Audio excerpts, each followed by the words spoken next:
Good morning to all of you. मैं Zainab Akhtar, lecturer mechanical GPC 12। इस lecture में design of helical spring को discuss करूंगी, जो बीटीआर के सिलेबस के अकॉर्डिंग ME 308 मशीन डिज़ाइन की यूनिट नंबर 7 का टॉपिक है।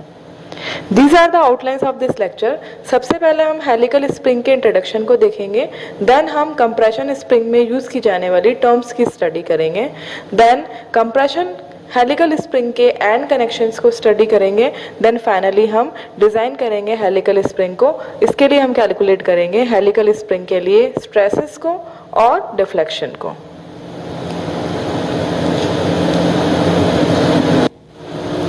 तो सबसे पहले स्टार्ट करते हैं स्प्रिंग के इंट्रोडक्शन के साथ। तो स्प्रिंग से हम क्या समझते हैं? स्प्रिंग एक इलास्टिक बॉडी है जिसका फंक्शन लोड लगाने पर डिस्टॉर्ट हो जाना है, मीन्स शेप को परिवर्तित कर लेना है। वह लोड के हटाने पर पुनः अपनी ओरिजिनल शेप में आ जाना है। अब बात कर लेते हैं स्प्रिंग को यूज क्यों किया जाता है। स्प्रिंग को शॉक या वाइब्रेशन के कारण उत्पन्न होने वाली एनर्जी को एब्जॉर्ब या कंट्रोल करने में किया जाता है।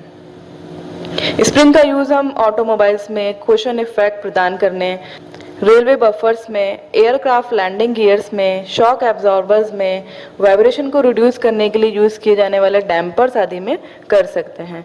इसके अतिरिक्त स्प्रिंग का यूज ब्रेक्स, क्लचेस और स्प्रिंग लोडेड वॉल्स आदि में फोर्स अप्लाई करने के लिए भी किया जा सकता है। कुछ इंस्ट्रूमेंट जैसे स्प्रिंग बैलेंस, एनर्जी इंडिकेटर्स आदि में फोर्सेस को मेजर करने के लिए भी स्प्रिंग का यूज किया जा सकता है। अब बात कर लेते हैं स्प्रिंग के मटेरियल की। Springs mostly oil tempered carbon steel की बनी होती है, जिसमें 0.60 से 0.70% तक कार्बन और 0.60 से 1% तक मैग्नीज होता है। स्प्रिंग के इंट्रोडक्शन के बाद हम स्टडी कर लेते हैं यहाँ पर हेलिकल स्प्रिंग की। बीटीआर के सिलेबस के अकॉर्डिंग दो टाइप की स्प्रिंग हमें स्टडी करनी है। फर्स्ट करनी है हमें हेलिकल स्प्रिंग, दूसरी करनी है हमें लीफ स्प्रिंग। तो सबसे पहले हम बात कर लेते हैं इस लेक्चर में हेलिकल स्प्रिंग की। तो हेलिकल स्प्रिंग क्या होती है? हेलिकल स्प्रिंग हेलिक्स की फॉर्म में वायर कॉइल की बनी होती है, जिसे प्राइमरीली कंप्रेसिव और टेंसाइल लोड के लिए डिजाइन किया जाता है। स्प्रिंग के वायर का जो क्रॉस सेक्शन होता है हमारा, ये सर्कुलर टाइप का भी हो सकता है, स्क्वायर भी हो सकता है या फिर रेक्टेंगुलर टाइप भी हो सकता है, लेकिन मोस्ट कॉमन जो हमारा टाइप है वो है सर्कुलर टाइप। तो हेलिकल स्प्रिंग जो होती है हमारी, वो दो टाइप की हो सकती है। फर्स्ट है हमारा कंप्रेशन हेलिकल स्प्रिंग, दूसरा है हमारा tension helical spring. Compression helical spring को कंप्रेसिव लोड के लिए डिजाइन किया जाता है और टेंशन हेलिकल स्प्रिंग को टेंसाइल लोड के लिए डिजाइन किया जाता है। टेंशन हेलिकल स्प्रिंग को हम यहाँ देख सकते हैं फिगर में। टेंशन हेलिकल स्प्रिंग में टेंसाइल लोडिंग के लिए हुक्स प्रोवाइड किए हुए होते हैं। इसके अतिरिक्त जैसा कि हमने डिस्कस किया, हेलिकल स्प्रिंग में वायर कॉइल हेलिक्स की फॉर्म में होता है। तो हम फिगर में यहाँ देख सकते हैं, यहाँ वायर किस तरह से फिक्स एक्सिस के अराउंड कर्व शेप में कॉइल फॉर्म कर रहा है यहाँ पर। तो हेलिकल स्प्रिंग के कॉइल के टर्न्स के बीच यहाँ पर गैप हमें दिया हुआ है, हम ये गैप देख सकते हैं। तो इस गैप के बेसिस पर हेलिकल स्प्रिंग को दो टाइप में डिवाइड किया गया है। एक तो हमारा होता है क्लोजली कॉइल्ड, दूसरा है हमारा ओपन कॉइल्ड हेलिकल स्प्रिंग। तो क्लोजली कॉइल्ड हेलिकल स्प्रिंग क्या होती है? इस प्रकार की स्प्रिंग में हेलिक्स एंगल बहुत छोटा होता है, ये यूजुअली 10 डिग्री से भी कम होता है। मीन्स इस प्रकार की स्प्रिंग में वायर कॉइल के टर्न्स बहुत अधिक क्लोज होते हैं, या ये कहा जा सकता है कि कॉइल के टर्न्स हेलिक्स एक्सिस के लगभग राइट एंगल पे होते हैं। यहाँ फिगर में हम इसे देख सकते हैं। इसके बाद हम बात कर लेते हैं ओपन कॉइल हेलिकल स्प्रिंग की। इस प्रकार की हेलिकल स्प्रिंग में यहाँ जो कॉइल्स हमें दिखाई दे रही है, इनके बीच गैप बहुत अधिक होता है, क्योंकि हेलिक्स एंगल लार्ज होता है। इस प्रकार की स्प्रिंग का यूज बहुत कम किया जाता है, तो हम यहाँ पर क्लोजली कॉइल स्प्रिंग को ही स्टडी करेंगे। यह स्प्रिंग की डिजाइन को समझने से पहले हम कंप्रेशन स्प्रिंग में यूज की जाने वाली टर्म्स को वन बाय वन स्टडी कर लेते हैं। तो सबसे पहले हम बात कर लेते हैं सॉलिड लेंथ की। सॉलिड लेंथ को समझने से पहले हम सॉलिड स्प्रिंग को समझ लेते हैं। जब हम कंप्रेसिव स्प्रिंग को उसकी कॉइल्स के आपस में कांटेक्ट में आने तक कंप्रेस करते हैं, तो जो हमें स्प्रिंग प्राप्त होती है, इस स्प्रिंग को हम कहते हैं सॉलिड स्प्रिंग। यदि हम इस सॉलिड स्प्रिंग की लेंथ को मेजर करें तो ये लेंथ हमारी कहलाती है सॉलिड लेंथ।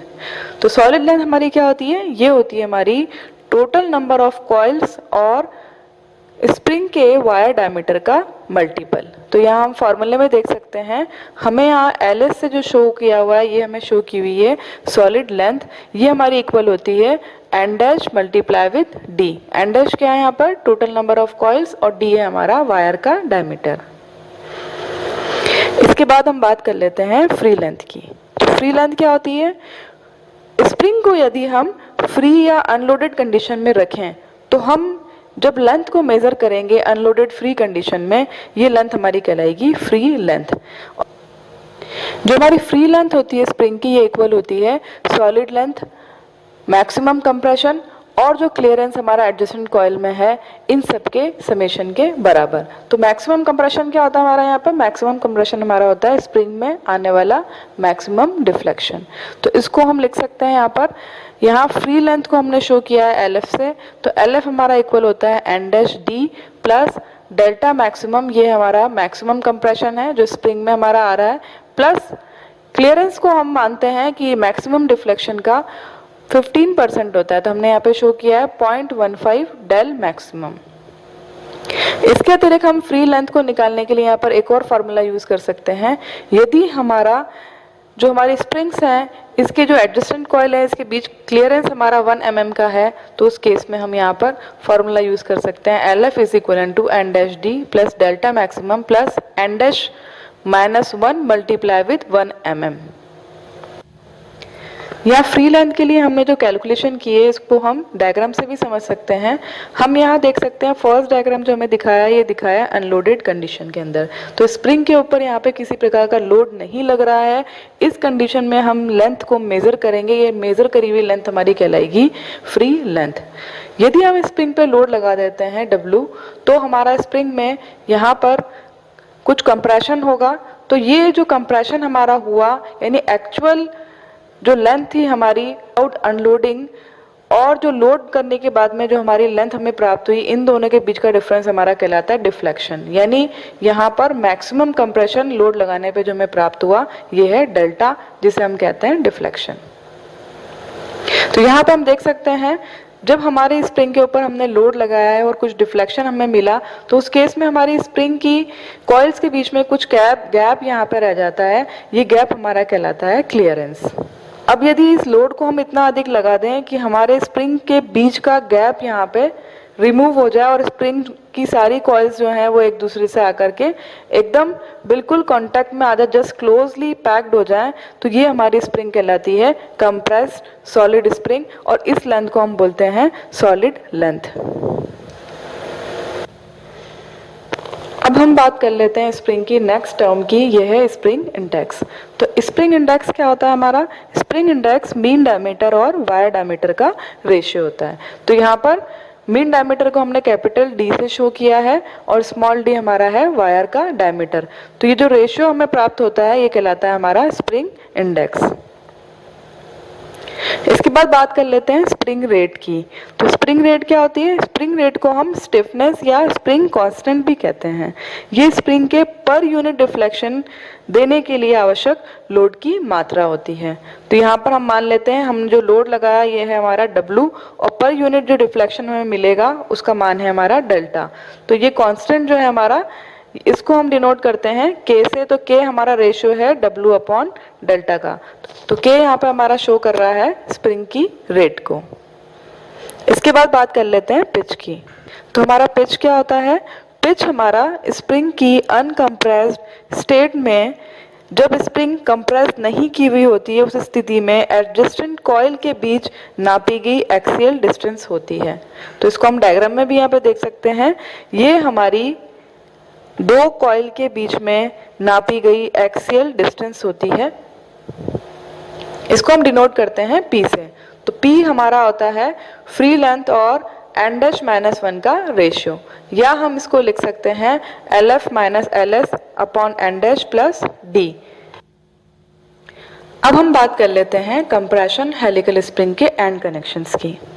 तो यहाँ हमें फिगर में 4 टाइप के कंप्रेशन हेलिकल स्प्रिंग के एंड कनेक्शंस दिखाए गए हैं, जिसमें हमें फ्रंट और टॉप व्यू यहाँ पे दिखाए गए हैं। तो बेसिकली हमारे एंड कनेक्शंस 2 टाइप के होते हैं, एक तो हमारा होता है क्लोज एंड टाइप और एक होता है ओपन एंड टाइप। फिर इसके अंदर भी हमारे आइदर ग्राउंडेड टाइप या नॉट ग्राउंडेड टाइप हो सकते हैं। तो जो मोस्ट कॉमनली यूज हम करते हैं वो हम करते हैं क्लोज्ड और स्क्वायर्ड ऑफ टाइप का। तो जो क्लोज एंडेड स्प्रिंग होती है, इसमें हमारे लास्ट 2 कॉइल्स जो होती हैं इनके बीच में स्पेस बहुत कम होता है, वो एक दूसरे के जस्ट टच में आ जाती हैं। तो इस प्रकार की जो स्प्रिंग होती हैं ये जनरली स्क्वायर्ड होती हैं, स्क्वायर्ड ऑफ होती हैं और इन्हें फ्लैट लगाया जा सकता है। तो स्क्वायर और जो क्लोज स्प्रिंग होती है इसकी विशेषता ये है कि ये कंपैरेटिवली लीस्ट एक्सपेंसिव होती हैं, लेकिन इनकी समस्या ये है कि इस प्रकार की स्प्रिंग में बकलिंग के चांसेस होते हैं। इसके अतिरिक्त हम बात कर लेते हैं ओपन एंड स्प्रिंग की। तो ओपन एंड स्प्रिंग जो होती है ये हमारी स्क्वायर्ड ऑफ नहीं होती हैं और इनके लिए हमें कुछ ना कुछ सपोर्ट की आवश्यकता पड़ती है। हम इसके लिए रॉड आदि यूज में ले सकते हैं ताकि इन्हें सीधा रखा जा सके। इन्हें केवल स्पेशल टाइप के एप्लीकेशंस में ही यूज किया जा सकता है, तो इनका यूज जो है वो लिमिटेड है। इसके बाद हम बात कर लेते हैं ग्राउंड एंड्स की। तो जो ग्राइंडिंग होती है ये स्प्रिंग्स के अंदर स्पेशल टाइप का ऑपरेशन होता है, इसको हम सेकेंडरी ऑपरेशन मान सकते हैं। ये जो हम ऑपरेशन करते हैं ये क्वालिटी इंप्रूवमेंट के लिए करते हैं और ये एक्सपेंसिव भी होता है। तो जब ग्राइंडिंग की जाती है तो ग्राइंडिंग करने से हमें यह एडवांटेज होता है कि स्प्रिंग को फ्लैट रूप से लगाया जा सकता है और दूसरा एडवांटेज हमारा ये है कि स्प्रिंग के अंदर बकलिंग को हम रिड्यूस कर सकते हैं ग्राइंडिंग की सहायता से।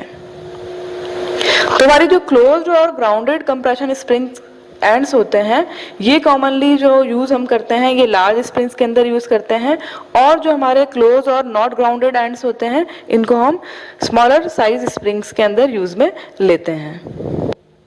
तो यहाँ पे हमें टेबल शो की हुई है। इस टेबल के अंदर हमें डिफरेंट टाइप के एंड्स के लिए कुछ कैलकुलेशंस दिखा रखी हैं।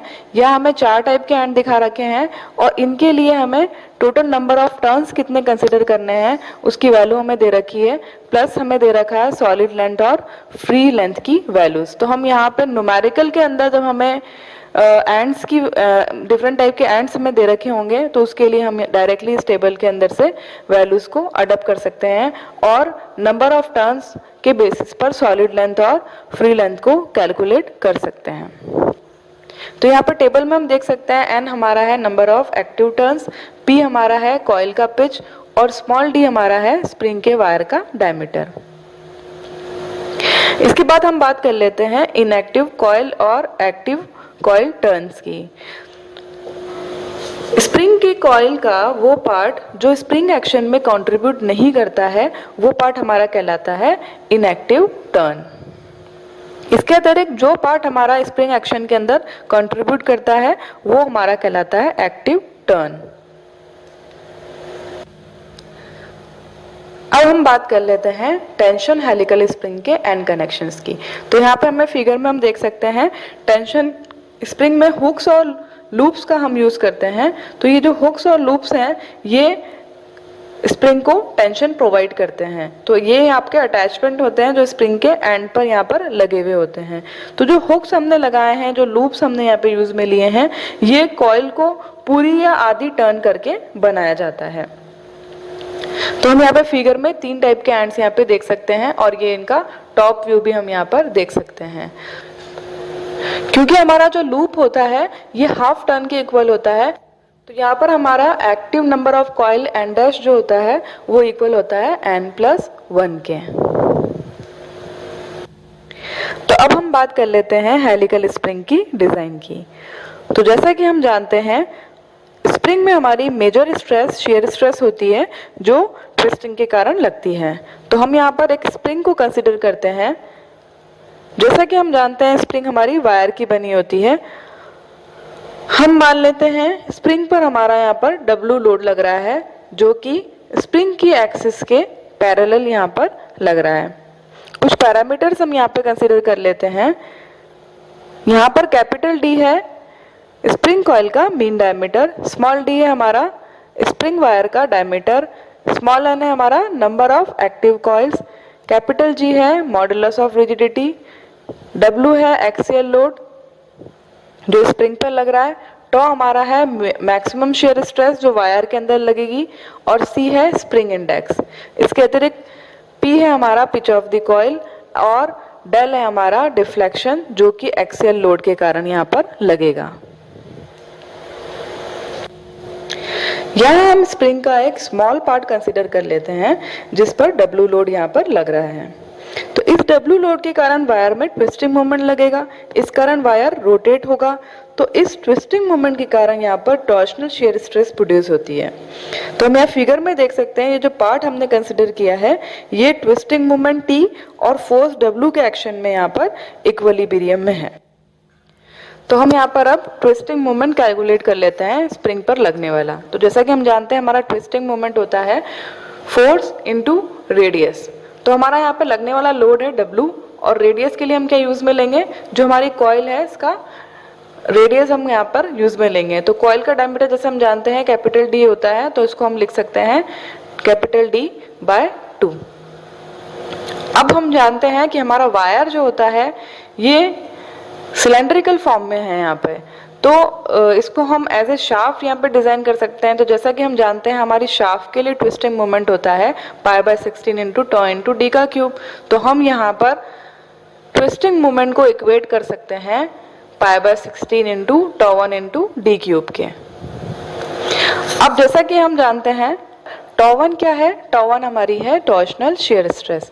तो यहाँ पर इस फॉर्मूले से हम दोनों इक्वेशंस के माध्यम से यहाँ पर निकाल सकते हैं टॉर्शनल शियर स्ट्रेस टॉ 1 का मान। तो हमें टॉ 1 का मान क्या मिलेगा, ये मिलेगा हमें 8W अपॉन पाई डी का क्यूब। यहाँ पे कैपिटल D है हमारा कॉइल का डायमीटर और स्मॉल d हमारा है वायर का डायमीटर।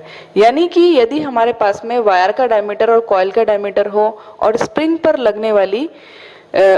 लगने वाला लोड हमारे पास में हो, तो उस केस में हम निकाल सकते हैं टॉर्शनल शियर स्ट्रेस का मान। तो जो हमारी टॉर्शनल शियर स्ट्रेस लगती है, इस टॉर्शनल शियर स्ट्रेस के अतिरिक्त भी वायर में दो स्ट्रेस और यहाँ पर लगती है। ये है हमारी डायरेक्ट शियर स्ट्रेस जो लोड W के कारण लगती है, और दूसरी है हमारी shear stress due to curvature of the wire. तो हम यहाँ पर पहले बात कर लेते हैं डायरेक्ट शियर स्ट्रेस की। तो जैसा कि हम जानते हैं हमारा डायरेक्ट शियर स्ट्रेस क्या होता है, शियर स्ट्रेस का फॉर्मूला हमें पता है, ये होता है हमारा load upon cross sectional area of the wire. तो हम यहाँ पे वैल्यूज पुट कर देते हैं, लोड है हमारा W और क्रॉस सेक्शनल एरिया वायर का क्या होगा, वायर का हमें डायमीटर पता है ये है स्मॉल d, तो एरिया होगा हमारा π/4 इंटू डी का स्क्वायर। तो हमें डायरेक्ट शियर स्ट्रेस की वैल्यू क्या मिलेगी, 4W अपॉन पाई डी का स्क्वायर। तो हमें यहाँ पे डायग्राम में टॉर्शनल शियर स्ट्रेस के कारण जो हमें स्ट्रेस डायग्राम मिलेगा ये दिखा रखा है। ये हमें वायर का हमने एक डायमीटर कंसिडर किया है, तो हम देख सकते हैं हमारी जो टॉर्शनल शियर स्ट्रेस लग रही है ये सेंटर पे तो हमारी 0 होगी, और जैसे जैसे हम सेंटर से आउटवर्ड डायरेक्शन में जाएंगे तो इसका मान हमारा मैक्सिमम यहाँ पर हो जाएगा। इसी प्रकार से हम डायरेक्ट शियर स्ट्रेस को भी डायग्राम में देख सकते हैं। तो हम देख रहे हैं सेंटर से लेके आउटवर्ड डायरेक्शन तक ये टोटली ये यूनिफॉर्मली डिस्ट्रीब्यूटेड है। तो जैसा कि हमने देखा यहाँ पर दो टाइप की स्ट्रेसेस लग रही हैं, एक तो हमारी लग रही है ट्विस्टिंग मोमेंट के कारण टॉर्शनल शियर स्ट्रेस टॉ 1, और दूसरी हमारी लग रही है लोड W के कारण डायरेक्ट शियर स्ट्रेस टॉ 2।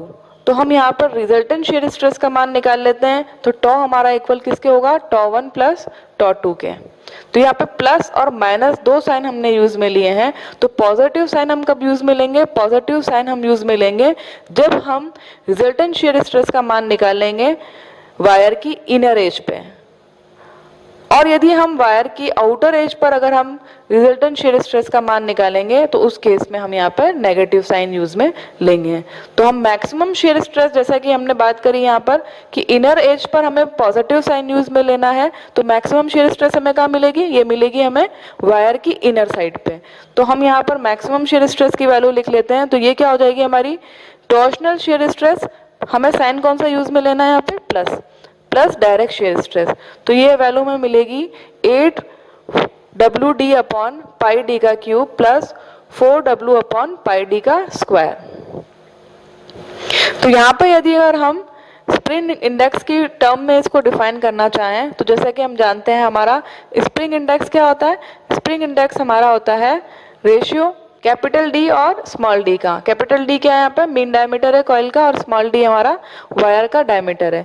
तो हम यहाँ पर इसको स्प्रिंग इंडेक्स की टर्म में लिख देते हैं। तो capital D by small D को हमने यहाँ पे लिख दिया है सी।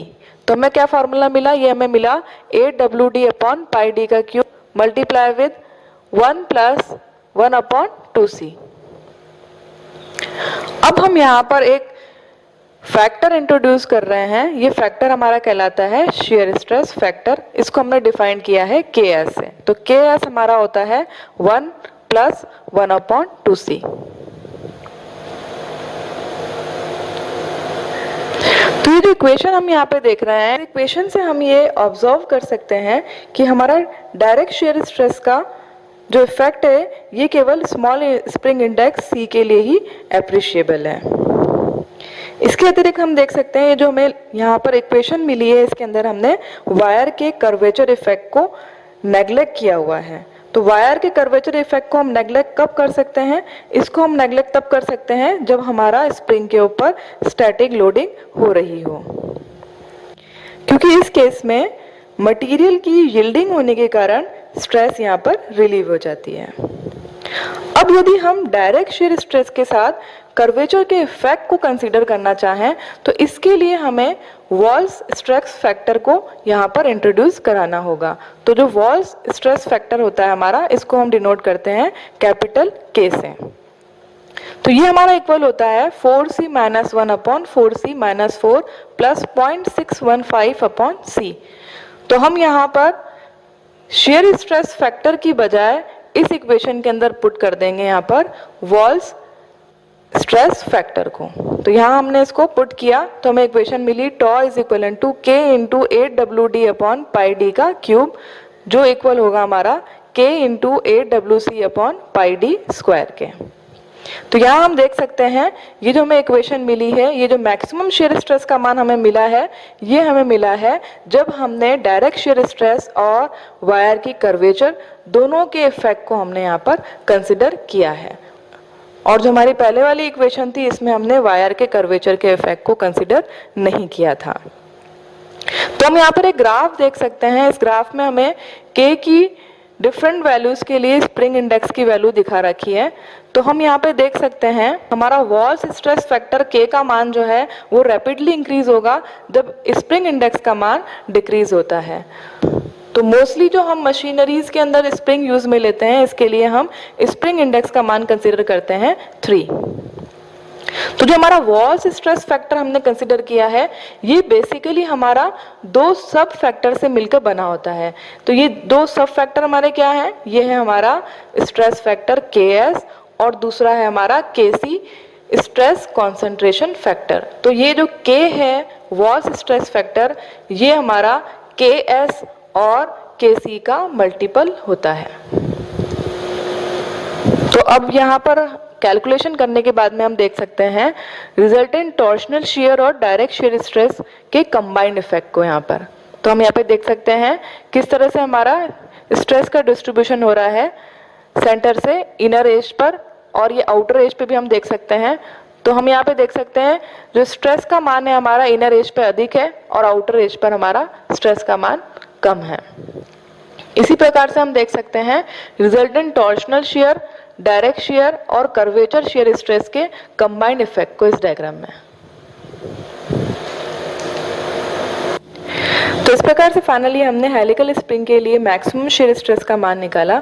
तो यहाँ पर हमने दो केस कंसिडर किए मैक्सिमम शियर स्ट्रेस निकालने के लिए। पहले केस के अंदर हमने वायर की कर्वेचर के इफेक्ट को कंसिडर नहीं किया था, केवल हमने डायरेक्ट शियर स्ट्रेस को कंसिडर किया था टॉर्शनल शियर स्ट्रेस के साथ। और दूसरा जो हमारा केस है, इस केस के अंदर हमने डायरेक्ट शियर स्ट्रेस के साथ साथ कर्वेचर के इफेक्ट को भी हमने कंसिडर किया है। तो फर्स्ट केस में हमने इंट्रोड्यूस किया था शियर स्ट्रेस फैक्टर KS को, और यहाँ हमने जो सेकंड केस है जिसके अंदर हमने वायर की कर्वेचर का इफेक्ट कंसिडर किया है, इसमें हमने इंट्रोड्यूस किया है वॉल्स स्ट्रेस फैक्टर K को।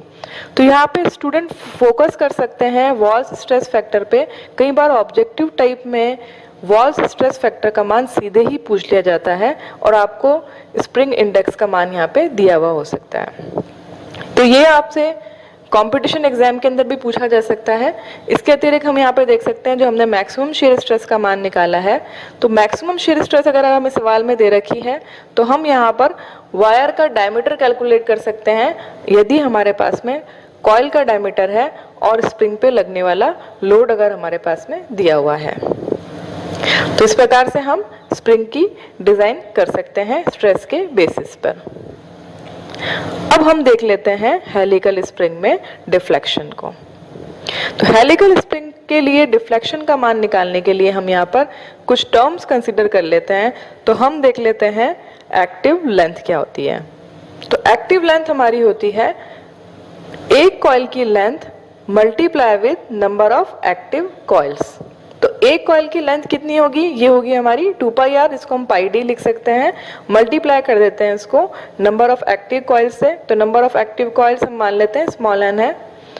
अब हम मान लेते हैं जो हमारा वायर हमने कंसीडर किया है, इस वायर में टॉर्क T के कारण एंगुलर डिफ्लेक्शन हो रहा है। ये एंगुलर डिफ्लेक्शन का मान हमने मान लिया थीटा है। तो हम यहाँ पर एक्सियल डिफ्लेक्शन का मान भी निकाल सकते हैं। तो एक्सियल डिफ्लेक्शन जैसा कि हम जानते हैं, हमारा एक्सियल डिफ्लेक्शन क्या होगा, ये होगा हमारा angular deflection multiply with radius. तो हम यहाँ पर एक्सियल डिफ्लेक्शन डेल्टा को लिख सकते हैं इक्वल थीटा इंटू आर के। तो यहाँ पर ये वैल्यू आर की जगह हम पुट कर देते हैं कैपिटल D/2। तो हमें डेल्टा का मान मिल गया यहाँ पर थीटा इंटू D/2। अब हम जानते हैं हमारी टॉर्शनल इक्वेशन होती है T/J is equal to tau upon R. ये हमारी इक्वल होती है G थीटा अपॉन L के।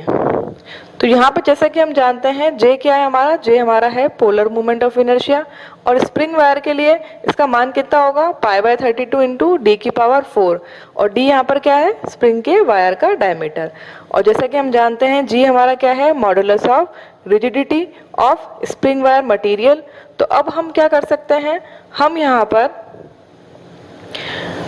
वैल्यूज को पुट कर सकते हैं जो हमने कंसीडर किए। एक तो हमने कंसीडर की थी एक्टिव लेंथ, दूसरा हमने यहाँ पे वैल्यू निकाली थी पोलर मूवमेंट ऑफ इनर्शिया की। तो दोनों वैल्यू को हम यहाँ पे पुट कर देते हैं इक्वेशन के अंदर। तो हमें फाइनली थीटा का मान कितना मिलेगा, ये मिलेगा 16 WD² small n divided by capital G multiply with D⁴।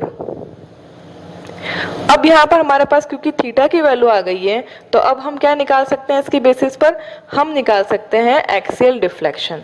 तो क्योंकि हमें एक्सियल डिफ्लेक्शन कैलकुलेट करना था और वो था हमारा डेल्टा, वो इक्वल है हमारा थीटा इंटू D/2 के। तो थीटा की वैल्यू हमने यहाँ कैलकुलेट कर ली है, तो इस वैल्यू को हम पुट कर देते हैं एक्सियल डिफ्लेक्शन डेल की वैल्यू कैलकुलेट करने के लिए। तो डेल्टा हमारा किसके बराबर हो जाएगा, थीटा का मान हम यहाँ पुट कर देते हैं। तो थीटा हमने यहाँ पुट कर दिया, मल्टीप्लाई कर दिया हमने D/2 से। तो डेल्टा की वैल्यू हमें मिली यहाँ पर 8WC³ multiply with small n divided by capital G into D। तो अब हम यहाँ पर इसको, क्योंकि हमारे पास में एक्सियल डिफ्लेक्शन आ गया है, तो इसको हम स्प्रिंग रेट की टर्म में भी लिख सकते हैं। तो जैसा कि हम जानते हैं स्प्रिंग रेट क्या होती है हमारी, लोड पर यूनिट डिफ्लेक्शन। तो W अपॉन डेल्टा हमारा क्या हो जाएगा, ये वैल्यू हमें मिलेगी finally G into D upon 8C³ multiply with small n। तो इस प्रकार से हमने स्प्रिंग के लिए यहाँ पर स्ट्रेस और डिफ्लेक्शन दोनों कैलकुलेट कर लिए हैं। तो इसी के साथ हम इस लेक्चर को एंड करते हैं। Okay, thank you.